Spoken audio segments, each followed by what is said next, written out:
Hot అంశాలపై debate news బెంచ్కి స్వాగతం. 5 రాష్ట్రాలలో ఎన్నికలు ఫలితాలు, వీటిట్లలో ఒక్కసారిగా భారీ మార్పులు. ఆల్రెడీ అధికారంలో ఉన్నటువంటి కేరళలో కమ్యూనిస్టులు అధికారం నుంచి దిగిపోయారు. అదే సందర్భంలో బెంగాల్లో అధికారంలో ఉన్నటువంటి తృణమూల్ దిగిపోయింది. మరొక వైపున భారతీయ జనతా పార్టీ అధికారంలో ఉన్నటువంటి అస్సాంలో కొనసాగింది, పాండిచ్చేరిలో కొనసాగినటువంటి పరిస్థితి. ఓవరాల్గా ఎలక్షన్ రిజల్ట్స్ పరంగా చూసుకుంటే బీజేపీకి 3, కాంగ్రెస్ పార్టీకి 1, డిఎంకేకి లూజ్ అయ్యింది, అక్కడ అధికారం నుంచి కోల్పోయింది. అదే సందర్భంలో అక్కడ టీవీకే కొత్త అధికారంలోకి రావడం జరుగుతుంది. ఈ పరిణామాలు ఎలాంటి సంకేతాలు ఇస్తున్నాయి? ఈ అంశానికి సంబంధించి మాట్లాడేందుకు మనతో పాటు ఉన్నారు జాతీయవాద విశ్లేషకులు రాకా సుధాకర్ గారు. నమస్తే అండి. నమస్తే. ముందుగా ఫస్ట్ అందరూ కూడా ఆసక్తిగా చూస్తున్నటువంటి అంశం బెంగాల్. ఈ బెంగాల్ ఎన్నికల్లో ఇంత భారీ విజయం నమోదవుతుంది భారతీయ జనతా పార్టీకి, ఇంత దారుణ పరాభవం మమతా బెనర్జీకి ఎదురవుతుందని అనుకున్నారా? అంటే బెంగాల్ ఎన్నికల నేచర్ ని చూస్తే బెంగాల్లో పార్టీ తీర్పు వచ్చినప్పుడు, ప్రజల తీర్పు వచ్చినప్పుడు బాగా ఏకపక్షమైన తీర్పు వస్తుందండి. పోయినసారి వచ్చినప్పుడు కూడా మీరు చూడండి, బీజేపీ 77 సీట్లకు పరిమితం అయితే తృణమూల్ కాంగ్రెస్ గతం కన్నా ఎక్కువ సీట్లు గెలుచుకుంది.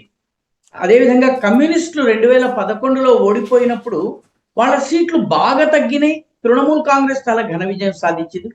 బెంగాల్ ఏకపక్షంగా ఓటు వేయడం అనేది దాని యొక్క స్వభావంలో, దాని రాజకీయ స్వభావంలో ఉంది. అయితే బీజేపీ విషయంలో ఇది స్థానికంగా ఉన్న కార్యకర్తలు 180, 170, కొందరైతే 200 దాకా చెప్తూ వచ్చినా కూడా నమ్మకపోవడానికి కారణం ఏంటంటే బెంగాల్లో దాదాపు ఒక 65-70 సీట్లలో ముస్లిం మెజారిటీ ఉంది. ముస్లింలు చాలా కీలకమైనటువంటి ఓటర్లు. 41 సీట్లలో అసలు అభ్యర్థులు కూడా ముస్లింలే నిలబడే పరిస్థితి. 41 సీట్స్ మాల్దా, ముర్షిదాబాద్, ఆ తర్వాత ఇంకొక జిల్లా ఉంటుందండి. 3 జిల్లాల్లో మాల్దా, ముర్షిదాబాద్, దినాజ్పూర్, 3 జిల్లాల్లో దాదాపు ఓన్లీ ముస్లిమ్స్ కంటెస్ట్ చేసేటటువంటి పరిస్థితి ఉంటుంది. 41 సీట్లు, మొత్తం మీద 70 సీట్ల వరకు ముస్లిం ఓట్లు చాలా కీలక పాత్ర వహిస్తాయి. కాబట్టి బీజేపీ ఒక 199, 200 సీట్లలో గెలిచింది అంటే దాని అర్థం ఏంటంటే మొత్తము హిందువులు ఏకపక్షంగా బీజేపీకి ఓటేసినట్టు. ముస్లిం సీట్లన్నీ మమతా బెనర్జీ గెలుచుకుని హిందూ సీట్లన్నీ బీజేపీకి గెలుచుకున్నట్టుగా దాదాపుగా కొన్ని సీట్లు అటు ఇటు అయినప్పటికీ కూడా ఓవరాల్ గా హిందూ కౌంటర్ కన్సాలిడేషన్ చాలా పెద్ద ఎత్తున అయింది. అలా అయితే తప్ప బీజేపీకి ఇన్ని సీట్లు రావు. కాబట్టి ఒక రకంగా బీజేపీ 150, 160 దాకా వస్తుందని అనుకున్నాను. కానీ ఇప్పుడు దాదాపు 199, 200 సీట్ల మధ్య ఉంది. ఇంకా కొన్ని ఫలితాలు పూర్తిగా అనౌన్స్ కాలేదు. కాబట్టి ఓవరాల్ గా బీజేపీకి ఇన్ని సీట్లు రావడానికి కారణము హిందూ కౌంటర్ కన్సాలిడేషన్ అని నా అభిప్రాయం సార్.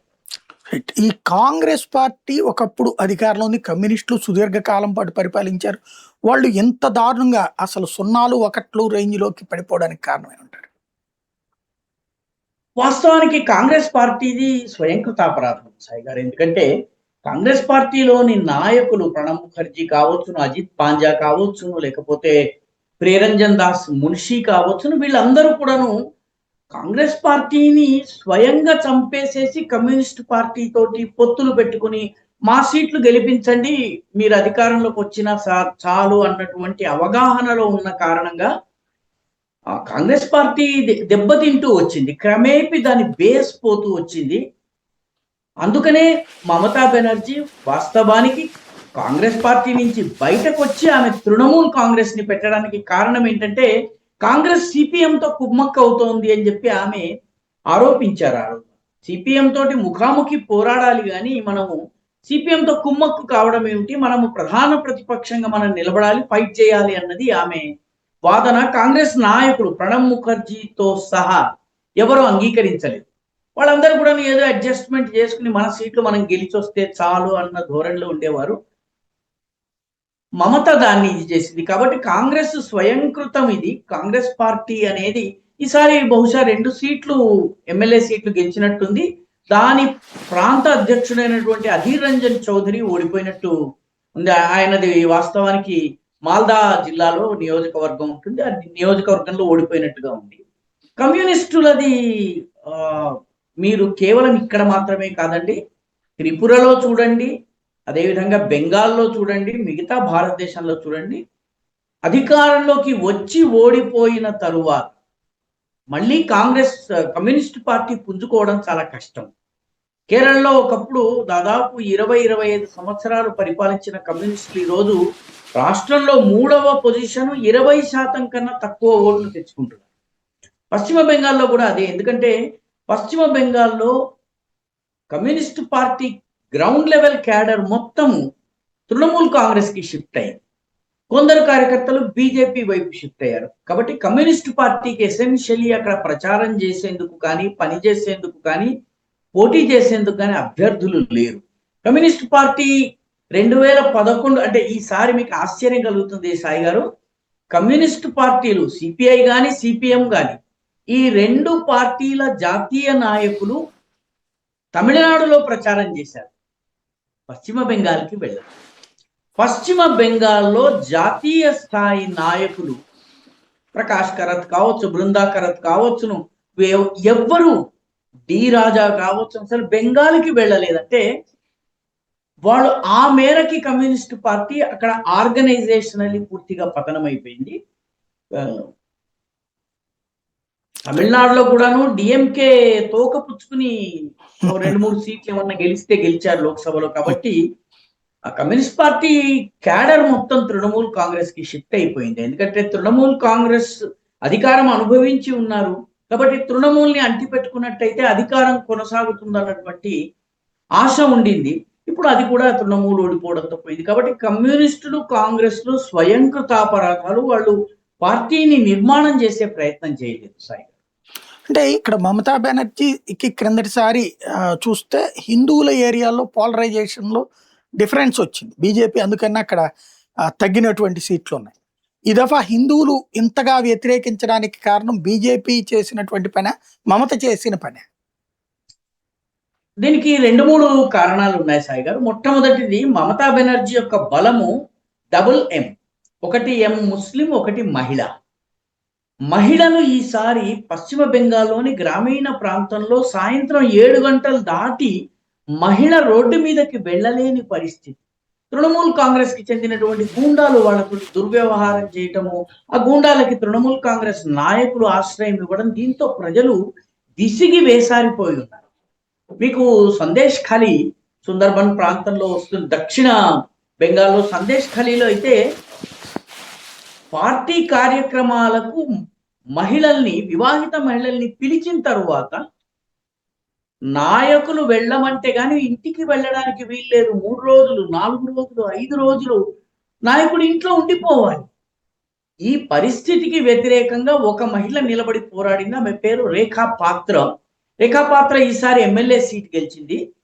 ఆమె పోరాడిన తరువాత మొత్తం ఆ చుట్టుపక్కల ప్రాంతంలోని మహిళలందరూ కూడాను అక్కడ ఉన్నటువంటి నాయకుడు, ముస్లిం నాయకుడు ఉంటాడు, అతని పేరు తక్షణం గుర్తురావడం, అతనికి వ్యతిరేకంగా పోరాడారు. కానీ పోయినసారి ఎన్నికల్లో మమతా బెనర్జీ పార్టీ విజయం సాధించింది, ఈసారి రేఖా పాత్ర విజయం సాధించింది. కాబట్టి మహిళల్లో చాలా తీవ్రమైనటువంటి అసంతృప్తి ఉంది సాయి గారు, ఒకటి.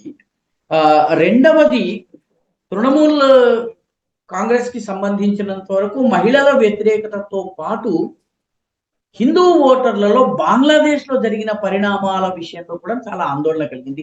బంగ్లాదేశ్ లో అక్కడ కూడా బెంగాలీ మాట్లాడేటువంటి హిందువుల పట్ల ముస్లింలు వ్యవహరిస్తున్నటువంటి తీరు, దాన్ని తృణమూల్ కార్యకర్తలు వెనకేసుకొచ్చినటువంటి తీరు, అదేవిధంగా బంగ్లాదేశీ చొరబాటుదారులు రావడము, ఊళ్ళల్లో అత్యాచారాలు చేయటము, ముఖ్యంగా సుందర్బన్ ప్రాంతం కావచ్చును, లేకపోతే మీకు దినాజ్పూర్, మాల్దా ఆ ప్రాంతాలు కావచ్చును, ఇష్టారాజ్యం నడుస్తుంది. దీంతో హిందూ ప్రజల్లో ఒక రకమైన రియాక్షన్, చాలా పెద్ద ఎత్తున రియాక్షన్ వచ్చింది. మమతా బెనర్జీ కూడా ఎన్నికల దుర్గా పూజ సమయం, బెంగాలీలకి అమ్మవారి పూజ చాలా పెద్దది, దుర్గా పూజ రూట్లు మార్చడము, దుర్గా పూజ యొక్క డేట్లు మార్చింది. ఆవిడ మీ యొక్క నిమజ్జనము ముస్లింలు వాళ్ళ పండగ జరుపుకున్న తర్వాత మీరు జరుపుకోవాలి, ఇప్పుడు జరుపుకోవడానికి వీల్లేదని చెప్పి వాళ్ళకి, హిందువులకి ఆమె చెప్పింది. ఇటువంటివి కొన్ని చోట్ల ఆమె లా ఇలాహ ఇల్లల్లాహ్ అని చెప్పడము, లేకపోతే ఆ పార్టీకి చెందినటువంటి నాయకురాలు ఆమె సాయిని ఘోష్ అయితే ఎన్నికల ప్రచార సభల్లో పాట పాడిందండి. నా కళ్ళల్లో కాబా ఉంది, మనస్సులో మదీనా ఉంది అని చెప్పి పాటలు పాడింది ఆవిడ. కాబట్టి ఇవన్నీ కూడాను హిందువుల్లో ఒక గతంలో లేనటువంటి పట్టుదలను, కసిని పెంచాయి. మహిళా ఓటర్లలో ముఖ్యంగా 2, 3 సంఘటనలు, ఒకటి రేఖాపాత్రకు సంబంధించి సందేశ్ ఖాళీ ఇన్సిడెంట్, రెండవది ఆర్జీ కర్ మెడికల్ హాస్పిటల్ ఏదైతే ఉందో అందులో యువ డాక్టర్, ట్రైనీ డాక్టర్ పట్ల జరిగినటువంటి అత్యాచారం, దానిలో తృణమూల్ కాంగ్రెస్ నాయకులు ఉండడము, వాళ్ళని పార్టీ వెనకేసుకుని రావడము, ప్రజలు రోడ్డు మీదకి వస్తే ప్రజల్ని కొట్టించడం. ఈసారి ఆ రేప్కి, అత్యాచారానికి గురై చనిపోయినటువంటి డాక్టర్ గారి తల్లి రత్నా దేవ్నాథ్, ఆమె బీజేపీ తరఫున పోటీ చేసింది, ఎన్నికల్లో నిలబడితే ఆమె పైన దాడి చేశారు సాయి గారు. కాబట్టి ప్రజలలో ఇవన్నీ కూడా ఒక తిరుగుబాటు ధోరణిని తీసుకొచ్చాయి. సరే, బీజేపీ ఆర్గనైజేషనల్ గా ఏ ప్రయత్నం అయితే చేయాలో, ఏది చేయాలో అదంతా చేసింది. కానీ మౌలికంగా హిందువులలో ఈసారి మమతా బెనర్జీ పట్ల తీవ్రమైన కోపం ఉంది. మహిళల్లో ఉన్నటువంటి అభద్రతా భావం కూడా మమతాకి వ్యతిరేకంగా, మమత స్త్రీ అయినప్పటికీ కూడా గ్రౌండ్ లెవెల్ తృణమూల్ కార్యకర్తలు చేస్తున్నటువంటి అత్యాచారాలు, దానికి పార్టీ వెనకేసుకుని రావడం, ఇవన్నీ కూడా చాలా పెద్ద ఎత్తున పనిచేశాయి.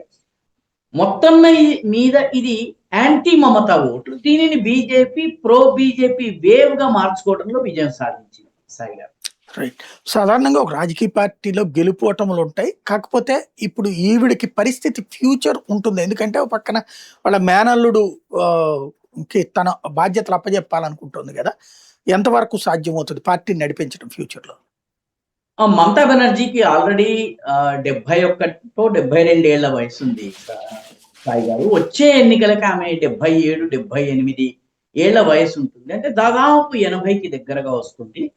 కాబట్టి ఆమె యాక్టివిటీ కానీ, ఆమె రాజకీయంగా ఆమె ఎంత యాక్టివ్ గా ఉండగలరు, ఇవన్నీ ప్రశ్న చిహ్నాలు ఉన్నాయి. కాబట్టి తృణమూల్ కాంగ్రెస్ ఒక పార్టీగా ఎంత మేరకు నిలబడుతుంది అన్నది మొట్టమొదటి సమస్య. రెండవది అభిషేక్ బెనర్జీ, ఆమె మేనల్లుడు ఎవరైతే ఉన్నారో అతన్ని ఆమె స్వయంగా పార్టీ నుంచి కొంతకాలం పక్కన పెట్టి, ఇప్పుడు అతనికి గనక పగ్గాలు అప్పగిస్తే పార్టీలో ఉన్నటువంటి సీనియర్ నాయకులు ఏ మేరకు సహకరిస్తారు? ఎందుకంటే అధికారంలో ఉంటే తల ఉంచుకుని పనిచేస్తారు. మన రాష్ట్రంలో కూడా యనమల రామకృష్ణుడు వంటి సీనియర్ నాయకుల్ని పక్కన పెట్టినప్పుడు కూతురికి సీట్ ఇప్పించుకుని సంతోషపడ్డారు. అంతకు మించి వాళ్ళు చేసింది లేదు. పార్టీ అధికారంలో లేకపోతే, అధికారంలో వచ్చే సూచనలు కనిపించకపోతే ఈ పార్టీ ఏ మేరకు నిలబడుతుందన్నది పెద్ద ఒక ప్రశ్న సాయి గారు. ఎందుకంటే పశ్చిమ బెంగాల్లో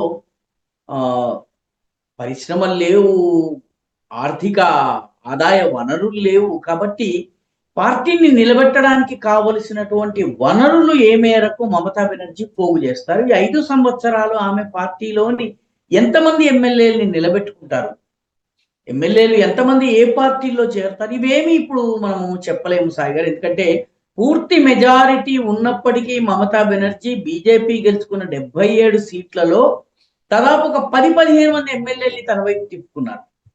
ఈసారి ఆ రకంగా అటువైపు నుంచి ఇటు రారు అన్న గ్యారంటీ మీరు ఇవ్వలేరు. అది చీలిక రూపంలో వస్తారా, లేకపోతే 2/3 వచ్చి మొన్న ఆమ్ ఆద్మీ పార్టీ రాజ్యసభలో చేసినట్టుగా చేస్తారా, ఇవన్నీ చూడాల్సి ఉంది. కాబట్టి మమతా బెనర్జీకి చెందినటువంటి పార్టీ 2031లో జరిగేటటువంటి ఎన్నికల నాటికి ఏ స్థితిలో ఉంటుంది అన్నది చాలా పెద్ద ప్రశ్న. పార్టీ యొక్క భవిష్యత్తు మీదే ప్రశ్న. సాయి గారు, ఒక విషయం వచ్చింది కాబట్టి మీ ముందు ఉంచదలుచుకున్నాను. కొద్దిగా మనం మాట్లాడే సబ్జెక్ట్ కొంచెం దూరము, కానీ గమనించాల్సిన విషయం ఏంటంటే దేశవ్యాప్తంగా ప్రాంతీయ పార్టీలన్నిటి పరిస్థితి ఇలాగే. అన్ని పార్టీల్లోనూ ఒక నాయకుడి మీద ఆధారపడి ఉన్నారు. అన్ని పార్టీల్లోనూ ఆ నాయకుడు ముసలివాడైపోయాడు. వాళ్ళ కుమారులు కానీ, సంతానం కానీ, వారసులు కానీ అందుకోలేకపోతున్నారు. రెండవ స్థాయి నాయకత్వం లేదు. ఉదాహరణకి టిఎంసి పరిస్థితి డిఎంకేది. స్టాలిన్కి 73 సంవత్సరాల వయసు. వచ్చే ఎన్నికలకి అంటే 2032కి 31కి ఆయన పరిస్థితి ఏమిటి, ఆయన పార్టీ పరిస్థితి ఏంటి, ఆయన కుమారుడి నాయకత్వాన్ని ఎలా అంగీకరిస్తారు? మీరు ఆర్జేడీ చూడండి, లాలూ ప్రసాద్ యాదవ్ ముసలివాడైపోయాడు, తేజస్వి యాదవ్ అందుకోలేకపోతున్నాడు. శివసేన ఉద్ధవ్ బాలాసాహెబ్ ఠాకరే గ్రూప్ సంగతి చూడండి. అదేవిధంగా ఎన్సిపి శరద్ పవార్ 80 దాటారు, రెండవ స్థాయి నాయకులు లేరు. ఆ శిరోమణి అకాలీదళ్ పరిస్థితి ఇదే. ప్రకాష్ సింగ్ బాదల్ చనిపోయిన తర్వాత సుఖ్బీర్ బాదల్ నాయకత్వం వచ్చింది. సుఖ్బీర్ బాదల్ వయసే 70 సంవత్సరాల దగ్గరకు వచ్చింది. బీజేడి బిజు జనతాదళ్లో నవీన్ పట్నాయక్ ఆరోగ్యం బాగుండడం లేదు, వయసు కూడా 77, 78 వచ్చింది. ఈ రకంగా బీఆర్ఎస్ పరిస్థితి కూడా దాదాపుగా అంతే. యువ నాయకుడు ఇప్పటి వరకు అందుకోలేకపోతున్నాడు, వృద్ధ నాయకుడు బయటికి రావడం లేదు. ఈ పరిస్థితి ఈవెన్ అధికారంలో ఉన్నటువంటి తెలుగుదేశం కూడా ఉంది సాయి గారు. ఎందుకంటే నాయకుడి వయసు అవుతున్నది, రెండవ స్థాయి నాయకుడు అందుకోలేకపోతున్నాడు. దేశవ్యాప్తంగా ప్రాంతీయ పార్టీలు అన్ని బహుశా దీనికి ఎంతో కొంత డిఫరెంట్ అంటే నితీష్ కుమార్కి చెందినటువంటి పార్టీ జనతాదళ్ యునైటెడ్ ని మినహాయించి ఆమ్ ఆద్మీ పార్టీని మినహాయిస్తే ప్రాంతీయ పార్టీల్లో ఏ పార్టీకి కూడా యువ నాయకత్వం లేదు. ఒకటి, ఇప్పుడు టీవీకేకి విజయ్ నాయకత్వం ఉంది, యువ నాయకుడు. అయితే టీవీకే 5 సంవత్సరాల తర్వాత దాని పాలన ఎలా ఉంటుందన్నది మనం చూడాలి. కానీ ఓవరాల్ గా ప్రాంతీయ పార్టీలన్నిట్లోనూ ముసలి నాయకత్వం, కుమారులు అందుకోలేకపోవడము, రెండవ శ్రేణి నాయకుల్ని డెవలప్ కానివ్వకపోవడము, ఏ ఇష్యూల ఆధారంగా వాళ్ళు రాజకీయాల్లో తమ స్థానాన్ని సుస్థిరపరుచుకున్నారో ఆ ఇష్యూలు ఈరోజు లేకపోవడం, ఇవి అన్ని ప్రాంతీయ పార్టీలకి పెద్ద సమస్య. ఇప్పుడు తృణమూల్ కాంగ్రెస్ కూడా ఈ సమస్య ఉంటుంది సాయి గారు. రైట్. ఇకపోతే కేరళ వాస్తవంగా ఎల్డిఎఫ్ పోయి ఇప్పుడు యూడిఎఫ్ రావడం ఒక ఎత్తు అయితే, దారుణమైనటువంటి వాటి క్రిందటిసారి కాస్త కాంగ్రెస్ ప్రతిపక్షంలో ఉన్న కాస్త సీట్లు ఎక్కువ వచ్చినాయి. ఈ స్థాయిలో పడిపోవడానికి కారణం ఏమంటారు? మామూలుగా పినరాయి విజయన్ ప్రభుత్వం పట్ల ప్రజల్లో చాలా తీవ్రమైన వ్యతిరేకత ఉంది సాయి. పినరాయి విజయన్ ఏకకాలంలో క్రైస్తవులని దూరం చేసుకున్నాడు. కేరళలోని కోట్టాయం ఇటువంటి ప్రాంతాలన్నింటిలో కూడా క్రిస్టియన్ ఓట్స్ చాలా కీలకమైంది, క్రిస్టియన్లను దూరం చేసుకున్నాడు. శబరిమల వంటి విషయాల్లో హిందువుల్ని దూరం చేసుకున్నాడు. హిందూ దేవాలయాల నిర్వహణ కావచ్చు, వీటిలో హిందువుల్లో పినరాయి విజయన్ హిందూ వ్యతిరేకి అన్నటువంటి భావం చాలా గట్టిగా బలపడింది. ఉత్తర కేరళ మొదటి నుంచి కూడాను ఉత్తర కేరళలో ఉన్నటువంటి మంజరి, పొన్నని, మల్లప్పురం, కాసర్గోడ్ ఈ ప్రాంతంలో కమ్యూనిస్ట్ పార్టీ ట్రెడిషనల్ గానే బలహీనంగా ఉంది. అది గెలుచుకునే సీట్లన్నీ కూడాను కన్నూర్, త్రిశూర్, ఆ తర్వాత దక్షిణానికి వచ్చే కొద్దీ అది సీట్లు కోట్టాయం ఇటువంటి సీట్లు ఎక్కువగా గెలుచుకుంటుంది. కాబట్టి కమ్యూనిస్టు పార్టీకి మౌలికంగా అందరూ దూరం అయ్యారు. 10 సంవత్సరాలు అయిన తర్వాత ఆయన పరిపాలన విధానం పట్ల ప్రజల్లో చాలా తీవ్రమైన వ్యతిరేకత వచ్చింది. ఆయన ఎవరికి అందుబాటులో ఉండకపోవడం, చాలా ఆటోక్రాటిక్ గా తన నిర్ణయాలు తీసుకుని పార్టీ మీద రుద్దటం, పార్టీ కన్నా తాను పెద్ద అన్న రీతిలో వ్యవహరించటం, ఇవన్నీ కూడాను పార్టీలో ఉన్నటువంటి గ్రూపిజాన్ని పెంచాయి. దీంతో మీకు గుర్తుండే ఉంటుంది, కోవిడ్ సమయంలో శైలజ అని హెల్త్ మినిస్టర్ ఉండేవారు, చాలా బాగా పనిచేశారు. ఆమెకి పేరు వచ్చింది, ఆమె అడిగిన చోట టికెట్ ఇవ్వకుండా ఆమె ఓడిపోయేలా చేశారు పినరాయి విజయన్. కాబట్టి ఆయనకు అంతర్గతంగా బహిర్గతంగా చాలా తీవ్రమైన వ్యతిరేకత వచ్చింది. ఆ వ్యతిరేకత బహుశా కేరళ రాజకీయాల్లో ఎప్పుడూ లేనంత ఎక్కువ మెజారిటీ కాంగ్రెస్ పార్టీకి వచ్చింది. కమ్యూనిస్ట్ పార్టీ ఈరోజు చాలా బలహీనమైనటువంటి స్థితిలో ఉంది. మూడవ ముఖ్యమైనటువంటి విషయం ఏంటంటే బీజేపీ ఎదుగుదల. కేరళలో కమ్యూనిస్టులకు వచ్చేది హిందూ ఓట్లే, ఎక్కువగా హిందువుల ఓట్లు కమ్యూనిస్ట్ పార్టీకి వస్తాయి. క్రిస్టియన్ల ఓట్లన్నీ కూడా క్రైస్తవ పార్టీలు, Kerala Congress, Joseph group, Mani group ఇట్లాంటి పార్టీలకు పోతాయి. ఆ తర్వాత మీకు ముస్లిం ఓట్లన్నీ కూడా all India Indian union IUML Indian union Muslim league ఏదైతే ఉందో దానికి పోతుంటాయి. హిందూ ఓట్లు కమ్యూనిస్టులకు వస్తాయి. ఈసారి బీజేపీ చాలా బాగా పర్ఫామ్ చేసింది, 3 సీట్లు గెలుచుకుంది, 5-6 సీట్లలో రెండవ పొజిషన్. ఆ బీజేపీ నేమం సీట్ ని గెలుచుకుంది, ఇది తిరువనంతపురంకి దగ్గరగా ఉంటుంది. రెండోది కళకూట్టం సీట్ ని గెలుచుకుంది, మూడోది చాత్తన్నూర్ అనేటటువంటి సీట్ గెలుచుకుంది. ఈ 3 సీట్లు బీజేపీ గెలుచుకోవడం కాక ఇంకొక 7-8 సీట్లలో ఇది రెండవ స్థానంలో ఉండడంతో హిందూ ఓట్లు బీజేపీ వైపు మళ్ళడం వల్ల కమ్యూనిస్ట్ పార్టీ చాలా బలహీనపడింది. ఇది కమ్యూనిస్ట్ పార్టీల పతనానికి ప్రధానమైన కారణం. అయితే పినరాయి విజయన్ కూడా కొంతసేపు వెనుకంజలో ఉన్న చివరికి ఆయన విజయం సాధించినట్టుగా తెలుస్తోంది. మంచి మెజారిటీతో గెలిచినట్టుగా అనిపిస్తోంది సాయి గారు. రైట్. అక్కడ ఈ కమ్యూనిస్టులు వాస్తవంగా అక్కడ ఎప్పుడు కూడా 5 ఏళ్లకు ఒకసారి అధికారం మారుతా ఉంటది. కానీ 2 సార్లు వరుసగా కమ్యూనిస్టులు గెలిచారు. ఇప్పుడు దేశంలో అయితే బెంగాల్లో అయిపోయింది, త్రిపురలో అయిపోయింది. ఇప్పుడు కమ్యూనిస్టులు మళ్ళీ పుంజుకునే అవకాశం ఉంటుంది అక్కడ. కమ్యూనిస్టులు ఇంకా మళ్ళీ పుంజుకోవడం కష్టం సాయి గారు. ఎందుకంటే కేరళలో కూడా పినరాయి విజయన్ వయస్సు 75 సంవత్సరాలు. నెక్స్ట్ లెవెల్ నాయకులు ఎవరుంటారు, పార్టీని ఎవరు బిల్డ్ చేస్తారు అన్నది చాలా సందేహాలు ఉన్నాయి. ఎందుకంటే ఆ ఎక్కడ కూడాను కమ్యూనిస్ట్ పార్టీకి సంబంధించిన రిక్రూట్మెంట్ యువకుల్లో తగ్గుతున్నది. యువకుల్లో రిక్రూట్మెంట్ తగ్గుతోంది, పార్టీ రిక్రూట్మెంట్ తగ్గుతోంది. అధికారంలో లేకపోతే ఈ ఎస్ఎఫ్ఐలు కానీ, డివైఎఫ్ఐలు కానీ ఇవన్నీ కూడాను బలహీన పడిపోతాయి. రాబోయే 5 ఏళ్ళు పార్టీకి చాలా కష్టకాలము. మళ్ళీ కొడియేరి బాలకృష్ణనో లేకపోతే ఆ స్థాయి నాయకుడు రావాలి అంటే పార్టీకి చాలా సమయం పడుతుంది సాయి గారు. మళ్ళీ అటువంటి పార్టీ నాయకుడు నిర్మాణం కావడానికి 10-15 సంవత్సరాలు పడుతుంది. అలాంటి స్థాయి నాయకుడు నిర్మాణం అయ్యేదాకా పార్టీ ఉంటుందా?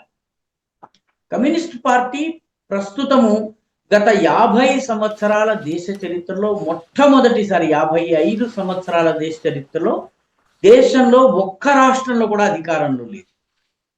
కేరళలో ఒకసారి కాంగ్రెస్, ఒకసారి కమ్యూనిస్టులు వచ్చినటువంటి పరిస్థితి. గత 2 సార్లు కమ్యూనిస్టులు గెలిచారు. కానీ ఈసారి ఓటమి తరువాత నెక్స్ట్ లెవెల్ లీడర్షిప్ లేకపోవడం పార్టీకి ఒక పెద్ద సమస్య. గ్రౌండ్ లెవెల్ కొత్త రిక్రూట్మెంట్ లేకపోవడము రెండవ ప్రధాన సమస్య.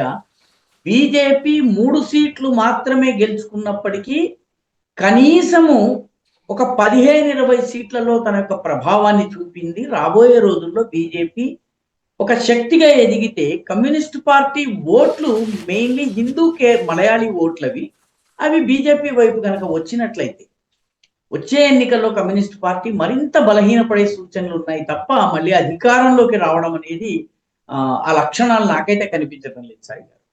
రైట్. మరొకటి తమిళనాడు, ఇది పెద్ద రాష్ట్రం. వాస్తవంగా చెప్పాలంటే ఇప్పుడు జరిగినటువంటి ఎన్నికల్లో అతిపెద్దది అదే.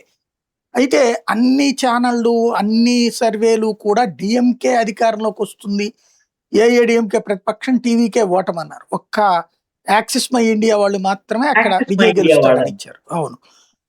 బట్ ఇప్పుడు అసలు అప్రతిహాతంగా గెలవడం ఒక ఎత్తు అయితే, స్టాలిన్ సొంత నియోజకవర్గంలో ఓటమి పాలవడం, అదే సందర్భంలో ఏఐఏడిఎంకే ఓటమి, ఎలాగ లెక్కేయాలి?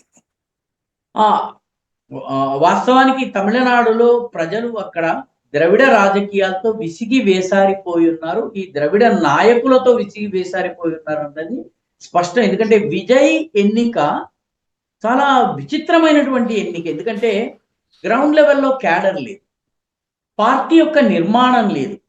విజయ్ ఇంత చేసి ప్రచారం చేసింది కేవలం 16 రోజులు మాత్రమే.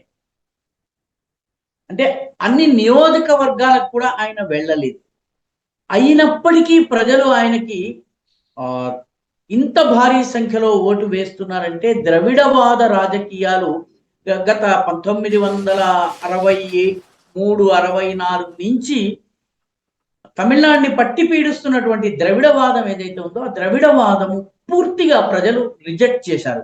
అటు డిఎంకేని ఇటు ఏడిఎంకేని రెండింటిని రిజెక్ట్ చేశారు. వాస్తవానికి తమిళనాడులో ఒక ఓపెనింగ్, అదేంటంటే ప్రజల మన్ననని చూరగొనగలిగి ప్రజల యొక్క ఇమాజినేషన్ క్యాచ్ చేయగలిగే నాయకుడు ఉన్నట్టయితే అతను ప్రజలని కన్విన్స్ చేయగలడు, గెలవగలడు. ఎందుకంటే విజయ్ గెలిచింది చాలా విచిత్రమైన పద్ధతిలో. చాలా మంది నాయనమ్మలు అమ్మమ్మలు ఓటు వేయడానికి వస్తే నా మనమడు చెప్పాడు అందుకని నేను టీవీకేకి వేశాను, అతని పార్టీ విజిల్కి గుర్తుకు వేశాను అన్నది ఒకటి. రెండవది, చెన్నై సూపర్ కింగ్స్ వాళ్ళు విజిల్ పోడు అనేది ఒక స్లోగన్ గా తీసుకున్నారు. ఈ పార్టీ గుర్తు విజిల్ కావడము రికగ్నైజబిలిటీ చాలా తొందరగా వచ్చింది. అసలు చాలా మంది అభ్యర్థులు ప్రచారం చేయలేదు సాయి గారు. దీని అర్థం ఒకటే. దీని అర్థం ఏంటంటే ద్రవిడవాద రాజకీయాల పేరిట ఇన్నాళ్ళు తమిళనాడుని దోచుకున్నటువంటి పార్టీలు ఏవైతే ఉన్నాయో అన్నాడీఎంకే డిఎంకే రెండు కూడా. ఈ రెండు పార్టీల పట్ల ప్రజలు విసిగిపోయారు. జాతీయ పార్టీలు ప్రత్యామ్నాయంగా ఎదగలేకపోయాయి. అందుకని విజయ్ రాగానే విజయ్ని ఒక ఆశాకిరణంగా చూసి ఇంత భారీ మెజారిటీ ఇచ్చారు. నిజానికి మా యాక్సెస్ మై ఇండియా వాళ్ళ దీనిలో విజయ్కి ఎక్కువ సీట్లు అతిపెద్ద పార్టీగా అవతరిస్తుందని చెప్పినప్పుడు నేను కూడా ఆశ్చర్యపోయాను. ఎందుకంటే తమిళనాడులో ఎవరు కూడాను విజయ్కి ఇన్ని సీట్లు వస్తాయని చెప్పి ఎవరు నమ్మలేదు. ఇప్పుడు ఆయన కనుక ఒక 5-6 సీట్లు తక్కువ, మెజారిటీకి తక్కువలో ఉన్నారు. 5-6 సీట్లు తమిళనాడులో ఉన్నటువంటి బేరసారాల రాజకీయ పార్టీలు బోలెడు ఉన్నాయి. ముఖ్యంగా దళిత పార్టీలు, కొన్ని చిన్న చిన్న పార్టీలు ఉన్నాయి. వాటికి చాలా వీలైనంత త్వరగా అవి చొక్కా రంగులు మార్చేస్తాయి, విజయ్తో కలిసిపోతాయి. కాబట్టి 5 సీట్లు విజయ్కి పెద్ద కష్టం కాకూడదు మొట్టమొదటి. కాబట్టి తమిళనాడులో ద్రవిడవాద రాజకీయాల పట్ల ప్రజల వ్యతిరేకత ఏ మేరకు ఉందో విజయ్ నిరూపించాడు. ప్రచారం కూడా సరిగ్గా చేయకుండా అతనికి తన అభ్యర్థులు నిన్న కూడా తన అభ్యర్థులందరినీ ఒక రిసార్ట్కి పిలిచి బేరసారాలు జరిగి మా వాళ్ళు అమ్ముడుపోతారేమో అన్న భయంతో ఆయన దాచిపెట్టుకున్నాడు. కాబట్టి ఆయన కూడా ఊహించనటువంటి విజయం ఇది. బహుశా ఎన్టీఆర్, ఎంజీఆర్, జయలలితల తరువాత ఒక రాష్ట్రంలో అధికారంలోకి వస్తున్నటువంటి సినీ నటుడు విజయే అయి ఉంటాడు. అంటే ప్రజలు అక్కడ ఈ ద్రవిడవాద పార్టీలతో ఎంత విసిగి వేసారిపోయారో మనకు అర్థమవుతుంది. విజయ్ క్రిస్టియను మిగతా ఏ అంశాన్ని చూడకుండా విజయ్కి ఓటు వేశారు. నిజానికి బీజేపీ కానీ కాంగ్రెస్ కానీ చాలా ఘోరంగా దెబ్బతిన్నాయి సాయి గారు. ఈసారి ఎన్నికల్లో 20 సీట్లలో పోటీ చేసిన కాంగ్రెస్ కి 1 సీటు వచ్చింది. అదేవిధంగా 27 సీట్లలో పోటీ చేసినటువంటి బీజేపీకి నేను చివర చూసినప్పుడు 2 సీట్లలో ఆధిక్యం ఉంది. అది క్యారీ అవుతుందా లేదా మనకి తెలియని పరిస్థితి. కాబట్టి ఒక రకంగా జాతీయ పార్టీలు తమిళనాడులో ఒక సువర్ణ అవకాశాన్ని మిస్ చేసుకున్నాయి. మళ్ళీ 5-10 సంవత్సరాలు విజయ్ ప్రభుత్వం ఏ మేరకు ఎలా పనిచేస్తుందన్న దాని మీదనే ఈ జాతీయవాద పార్టీలకి ఇంకా భవిష్యత్తు ఉంటుంది. ఎందుకంటే డిఎంకేకి, అన్నా డిఎంకేకి మరొక 5 సంవత్సరాలు పార్టీని సస్టైన్ చేయడం కష్టం. కరుణానిధి వేరు, స్టాలిన్ వేరు. కరుణానిధికి ఉన్నటువంటి గుర్తింపు వేరు, స్టాలిన్ కున్న గుర్తింపు వేరు. ఉదయనిధి స్టాలిన్ ని ఎవరు పట్టించుకోరు కూడా. స్టాలిన్ స్వయంగా ఓడిపోయారు, చాలా ఘోరంగా ఓడిపోయారు కళత్తూరు నియోజకవర్గంలో. కాబట్టి ఒక రకంగా విజయ్ గెలుపు అనేది ద్రవిడవాద రాజకీయాల పట్ల ప్రజలు కరప్షన్, అవినీతి, ఇష్టారాజ్యం, గూండాగిరి, దేవాలయాల్ని అవమానపరచడము ఇవన్నీ కూడాను విజయ్కి కలిసి వచ్చాయి. పెద్దగా ప్రచారం చేయకుండానే 16 రోజుల ప్రచారం, ఎన్టీ రామారావు రికార్డును కూడా బద్దలుగొట్టాడు విజయ్. ఎందుకంటే ఎన్టీ రామారావు కనీసం కొన్ని నెలల పాటు ఊరూరు తిరిగాడు ప్రజారథం మీద. విజయ్ 16 రోజులు మాత్రమే ప్రచారం చేశాడు. అయినా ఆయన అధికారానికి ఇంత చేరువలో వచ్చారు అంటే ఆయన పాపులారిటీ ఎంత అనే దానికన్నా ఈ మిగతా 2 ద్రవిడ పార్టీలు, ఇది కాకపోతే అది, అది కాకపోతే ఇది, వీటితో ప్రజలు విసిగి వేసారిపోయి ఉన్నారు సాయి గారు. అక్కడ ఇప్పుడు విజయ్ మూమెంట్ చూస్తే అంటే ఇప్పటికే కొంతమంది మీరు అన్నట్టే వస్తూ ఉన్నారు. ఏఐఏడిఎంకేతో పొత్తు పెట్టుకునే అవకాశం ఏమన్నా ఉంటుందా? త్రిష ఆ మధ్యన వెళ్ళి అమిత్ షాని కలవడం, ఇప్పుడు ఆ త్రిష ఇక్కడ కీలక పాత్ర పోషిస్తుండడం వల్ల చర్చ వస్తుంది. అవునండి. అంటే అతను అన్నాడీఎంకే ప్లస్ టీవీకే గనక కలిస్తే డిఎంకే బలపడే అవకాశాలు ఉంటాయి సాయి గారు. ఈ 2 గనక కలిసినాయి అనుకోండి, అప్పుడు డిఎంకేకి ప్రజల దగ్గరికి ఒక ప్రతిపక్షం రూపంలో వెళ్ళి ప్రచారం చేసుకోవడానికి, ఇష్యూలు రేజ్ చేయడానికి.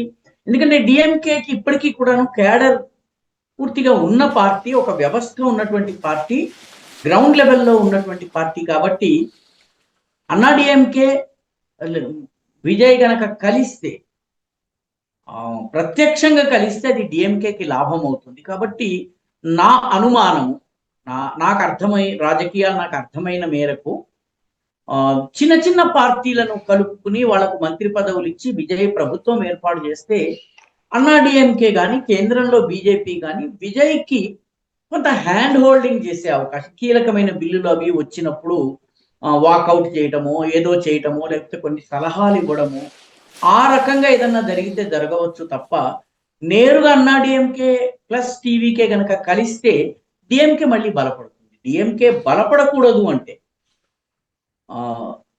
అన్నాడీఎంకే వెళ్ళి కలవకూడదు.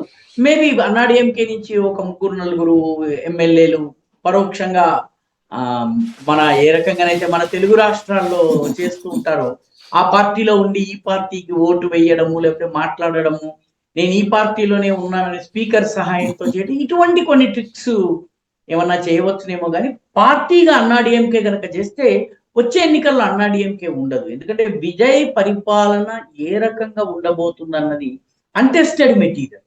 పరిపాలన అనుభవం లేదు, పంచాయతీ ఆఫీసర్గా కూడా పనిచేసినటువంటి అనుభవం లేదు. తమిళనాడులో పాతుకుపోయినటువంటి ద్రవిడ పార్టీల వ్యవస్థని తట్టుకుని ఆయన నిలబడాలి, కేంద్రంతో కలిసి పని చేయాలి. చాలా ఛాలెంజెస్ ఆయనకు ఉన్నాయి. తమిళనాడు అంత సులువైనటువంటి రాష్ట్రం కాదు, హై లెవెల్ ఆఫ్ కరప్షన్ ఉన్నటువంటి రాష్ట్రం. కాబట్టి ఈ 5 ఏళ్లలో విజయ్ గనక ఫెయిల్ అయితే తమిళ ఓటర్లకు మరొక ప్రత్యామ్నాయం ఉండేటటువంటి పరిస్థితి ఉండదు. కాబట్టి అన్నాడీఎంకే విజయ్ కలుస్తారని నేను. రైట్. రెండవది, అన్నాడీఎంకే డిఎంకే దాదాపుగా సమాన సీట్లు సంపాదించి, డిఎంకేకి 70 సీట్లు వచ్చినాయి, అన్నాడీఎంకేకి 60 చిల్లర సీట్లు వచ్చినాయి. కాబట్టి ఈ 2 పార్టీలు పూర్తిగా కొట్టుకుపోలేదు. ఇంకా వాటికి నెట్వర్క్ కానీ ఆర్గనైజేషన్ కానీ వాటివి మిగిలి ఉన్నాయి. కాబట్టి అంత సులువుగా కలుస్తారని, అంత సులువుగా పార్టీని కలపడం ద్వారా అన్నాడీఎంకే నష్టపోతుంది.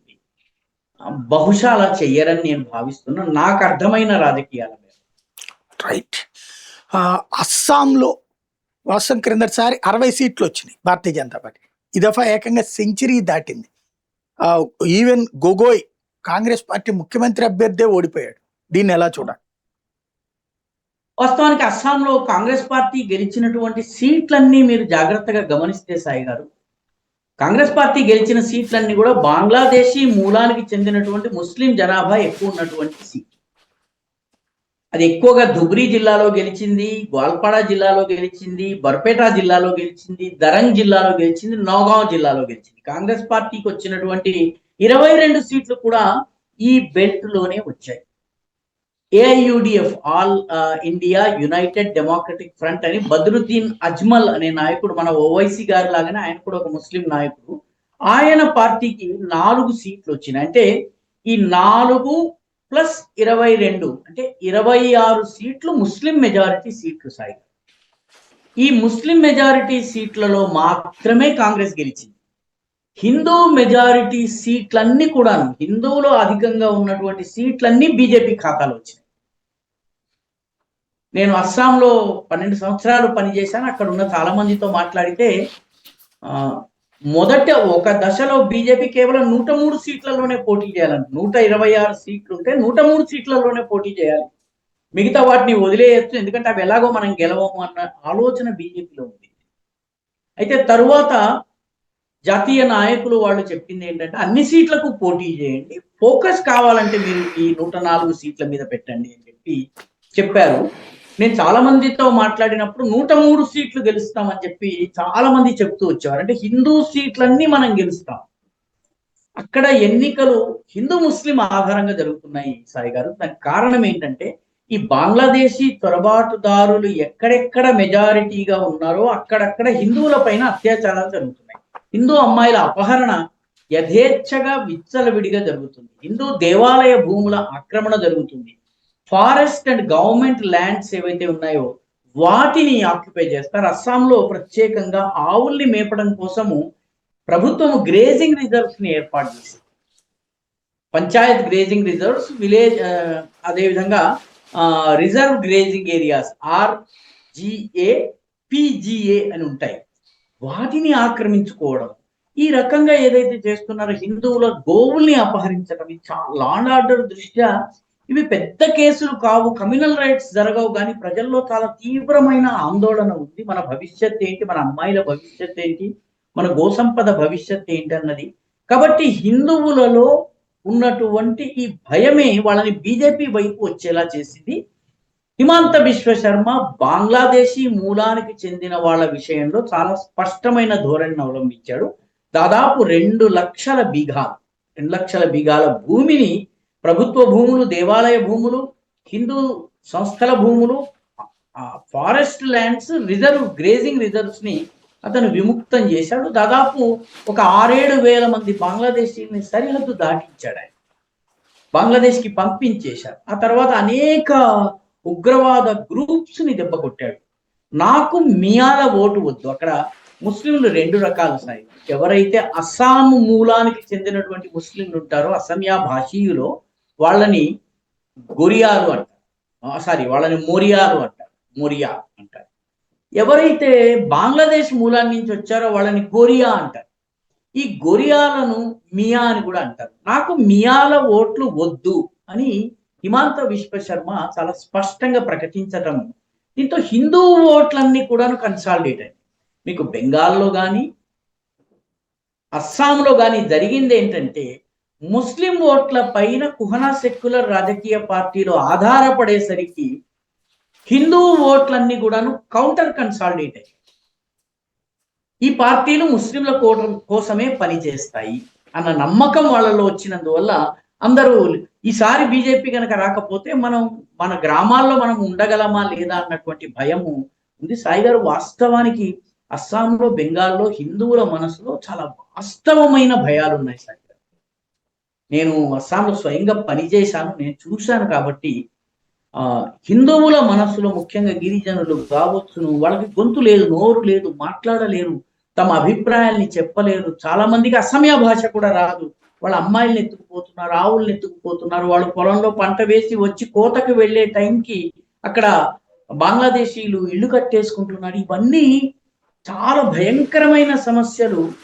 వీటిని ప్రభుత్వాలు కేవలం లా అండ్ ఆర్డర్ పరిస్థితిలో చూసేసి 2 వైపులా కూడా కేసులు పెట్టి వీళ్ళని బుక్ చేసేస్తున్నాయి, బాధితుల్ని కూడా జైళ్లలో బుక్ చేయడం, ఇదంతా జరుగుతూ వచ్చింది. కాబట్టి హిందువుల్లో 2 రాష్ట్రాల్లో కూడాను చాలా న్యాయసంగతమైనటువంటి భయం ఉంది సాయిగా, చాలా న్యాయసంగతమైన భయం. ఎందుకంటే మనం గనక ఇక్కడ గనక తృణమూల్ కాంగ్రెస్ మళ్ళీ వచ్చినా, అక్కడ కాంగ్రెస్ వచ్చినా మన పరిస్థితి ఏమిటి అన్నది హిందువుల్లో భయం ఉంది. అందులో గౌరవ్ గొగోయ్ పాకిస్తాన్కి వెళ్ళొచ్చిన విషయం దాచడానికి ప్రయత్నించి దొరికిపోయాడు.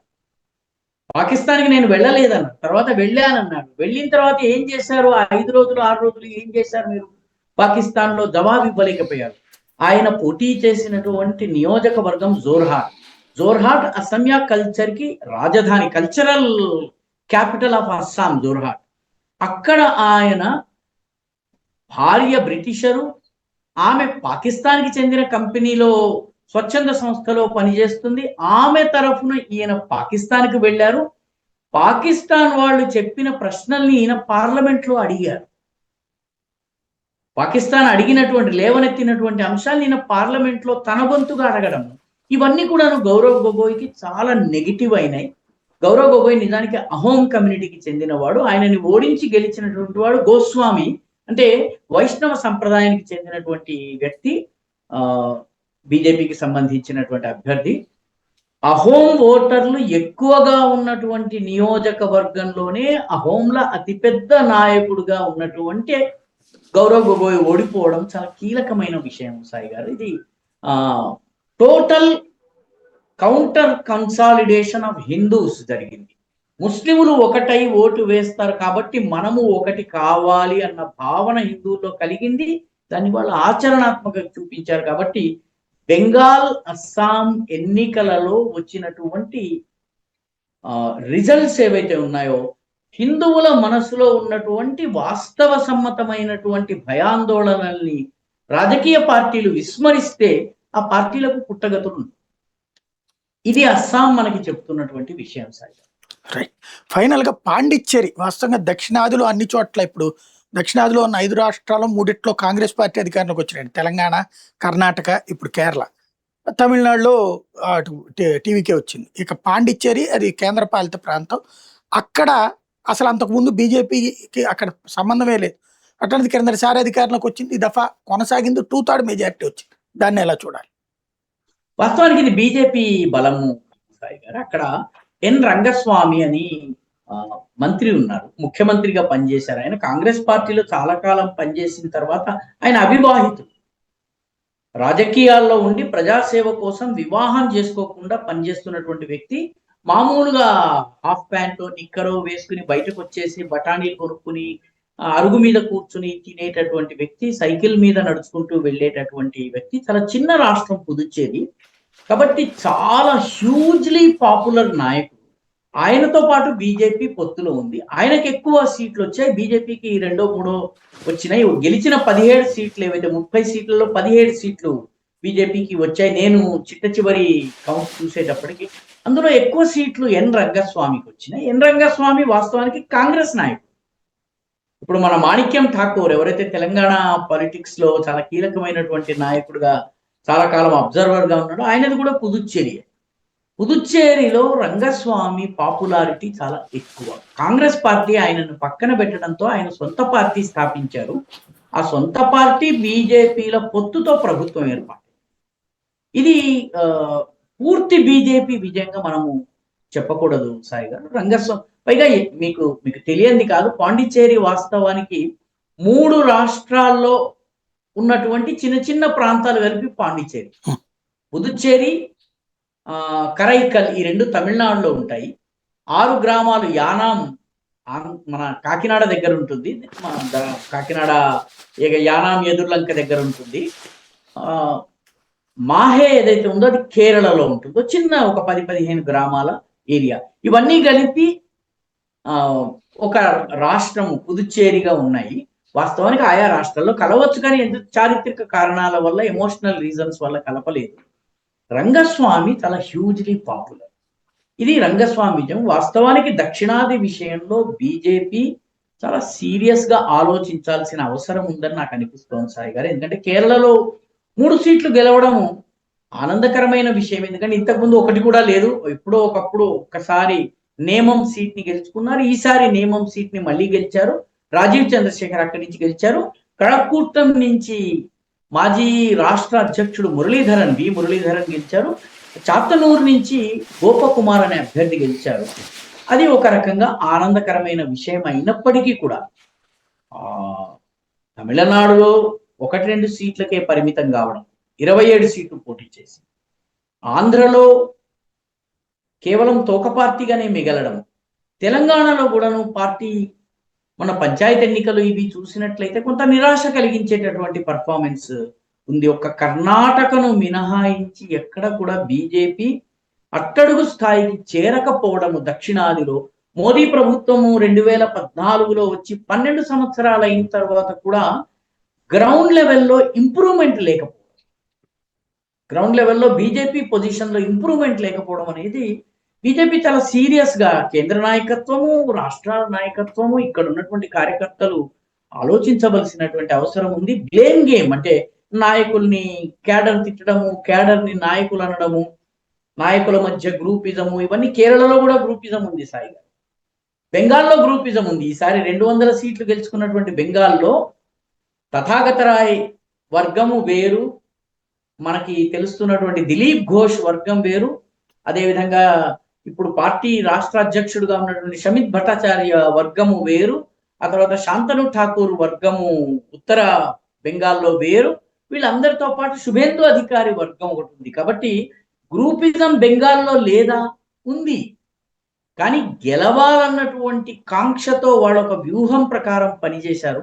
దక్షిణాదిలో బీజేపీ అది సీరియస్ గా ఆలోచించకపోతే 2029, 28, 29లో చాలా రాష్ట్రాల్లో ఎన్నికలు వస్తాయి. కాబట్టి పార్టీ బహుశా 27 నుంచే ఎన్నికలు, 28న కర్ణాటక తెలంగాణ ఎన్నికలు జరుగుతాయి, 29న ఆంధ్రప్రదేశ్ ఎన్నికలు జరుగుతాయి, తర్వాత తమిళనాడు కేరళ ఎన్నికలు వస్తాయి. కాబట్టి ఓవరాల్ గా బీజేపీ ఒక వ్యూహాన్ని గనక రూపొందించుకుని పనిచేయకపోతే పార్టీకి ఇది ఒక రకంగా పెద్ద సవాల్. సౌత్ మొత్తం వింధ్య దక్షిణాన పార్టీ కర్ణాటక మినహాయించి మరెక్కడ లేకపోవడం అనేది కొంత ఆందోళన కలిగించే విషయం. థ్యాంక్ యూ వెరీ మచ్ అండి, మంచి సమాచారం వచ్చారు. ఇది పరిస్థితి. 5 రాష్ట్రాల ఎన్నికల ఫలితాలు కొందరికి మోదం, కొందరికి ఖేదం. ఈ ఇంపాక్ట్ భవిష్యత్ రాజకీయాల మీద ఎలా ఉంటుందో చూద్దాం.